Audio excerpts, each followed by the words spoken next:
We're here because free speech is under attack. We're here because people are being convinced that socialism works. We're here because people are being judged guilty until proven innocent. We are fighting back with facts. This is not a safe zone, so buckle up, Buttercup. This is the raw, naked truth.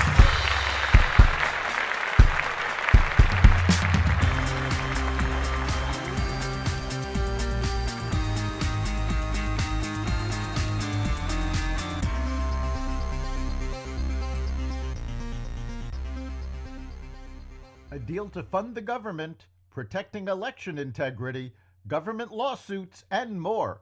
Welcome to the Raw Naked Truth. I'm your host, Eric Lopkin, and here's the news you need to know. Israel's military says an extensive wave of airstrikes has hit more than 300 Hezbollah targets Monday, as residents of southern Lebanon reportedly are receiving text messages warning them to stay away from buildings where the terrorist group is storing weapons. The strikes are in response to Hezbollah launching around 150 rockets, missiles, and drones into northern Israel on Sunday, following Israeli military operations that resulted in the deaths of multiple top Hezbollah commanders. If you are in a building housing weapons for Hezbollah, move away from the village until further notice, reads a text message in Arabic that residents of Lebanon have been receiving, according to local media reports cited by the Associated Press. The Lebanese Health Ministry is asking hospitals in southern Lebanon and the eastern Bekaa Valley to postpone surgeries that could be done later. The military said in a statement that its request aimed to keep hospitals ready to deal with people wounded by Israel's expanding aggression on Lebanon. A bipartisan plan was announced by House Speaker Mike Johnson earlier on Sunday. The tentative agreement maintains government funding until December 20th, with the House likely to vote on the bill as early as Wednesday. The agreement, which still needs to be voted on in order to be implemented, comes after weeks of uncertainty about whether a government shutdown could be avoided before the current fiscal year ends on September 30th. The hypothetical government shutdown would begin on October 1st. The election board in one of the most crucial swing states in the 2024 presidential election approved a controversial new rule that will require the hand counting of ballots on election night. The Georgia State Election Board voted 3-2 to approve a rule that requires poll workers to count the number of paper ballots by hand after voting is completed, in a decision that was opposed by the State Attorney General's office, the Secretary of State's office, and an association of county election officials, but supported by many conservatives. 3 board members who were praised by former President Donald Trump during a rally last month in Atlanta voted to approve the measure. Critics of the move say the measures came at the last minute and will delay reporting results in the state.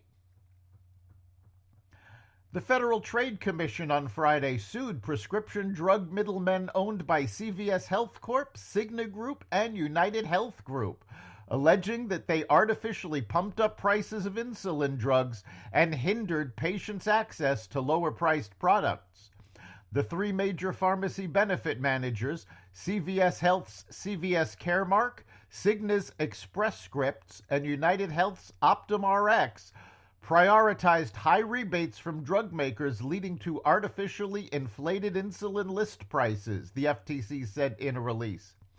Even when lower-priced insulin became available, the PBMs excluded them in favor of products with higher list prices and higher rebates, the complaint alleges.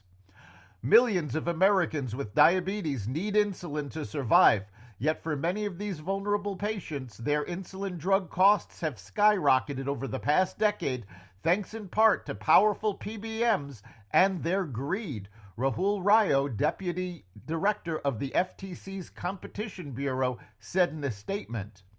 The 3 major PBMs, he said, have extracted millions of dollars off the backs of patients who need life-saving medications. The FTC's lawsuit comes just days after Express Scripts sued the agency, alleging that the agency's July report on the PBM industry was biased and defamatory. The three major PBMs together administer about 80% of all prescriptions in the U.S., according to the FTC. The Securities and Exchange Commission said it intends to seek sanctions against Elon Musk after he failed to appear and testify in court amid the agency's probe into his $44 billion takeover of Twitter, which he renamed X. The SEC is asking for a court order to show cause why the Tesla CEO and SpaceX owner should not be held in civil contempt after he said he wouldn't appear a mere 3 hours before the scheduled September 10th testimony. Musk's actions violated a May 31st court order compelling his testimony. A team of volunteers excavating an archaeological site in Normandy, France, found a time capsule this week from a 19th century colleague who surveyed the region nearly 200 years ago. P.J. Ferret, a native of Dieppe, member of various intellectual societies, carried out excavations here in January 1825. The message rolled up inside a glass flask said.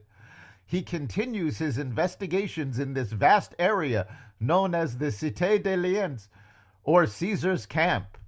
The message was found while volunteers were conducting an emergency dig at the ancient Gaulish clifftop village near the town of Eu, France, because of erosion on the hillside. That's the Raw Naked Truth. You can catch every episode of The Raw Naked Truth at xvadio.com, the Apple Podcasts app, Google Podcasts, Spotify, iHeartRadio, Audible, Amazon Music, and other platforms that respect freedom of speech. We'll see you next time.